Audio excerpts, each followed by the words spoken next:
Welcome back, everyone. Krystle Sherrell Steed here from the American Heart Association. She's the Communications Director.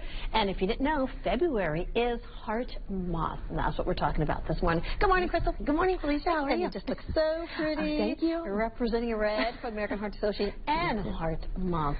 Yes. So tell us about Heart Month. So February every year is American Heart Month, and it's a time when we just raise awareness and encourage people to learn more about their heart health, learn more about cardiac arrest and the life-saving skill of CPR, and wear red to raise that awareness. Yeah. And our big focus this year is making sure that people do know the skill of CPR. Yeah. And it's changed because I was talking earlier with one of our producers.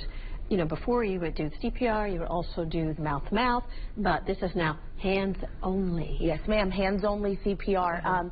And there are different cases, you know, with water rescue and things like that where the breaths do come into play, but we are encouraging people to learn hands-only CPR.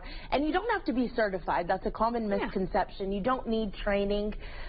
Just learn those steps. And you can help save a life. And CPR can double, even triple the chance of survival. Absolutely. So let's talk about Wear Red Friday. Yes. So Friday, February 6th is National Wear Red Day. So it's a fun day you can see here where lots of people in our community dress up in red. And it can be anything from just a little accessory. Look at you guys. Yeah.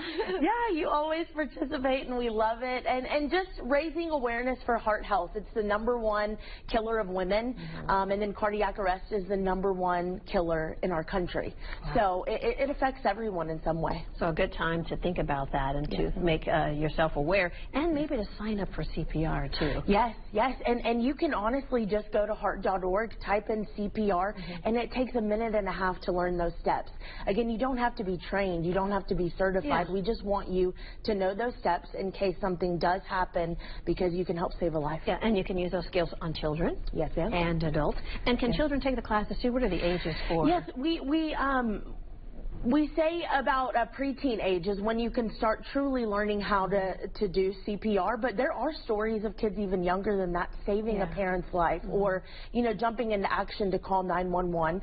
So the younger it gets, we encourage learning to call 911, knowing how to do that skill, and then as you get older, that life-saving skill of CPR comes into play. All right, hard to believe we're talking about February already. It's going to be here in a few weeks. Flying by. Thank you. Thank you, We sure appreciate it. Thank you. Enjoy your day. All right, we'll be right back.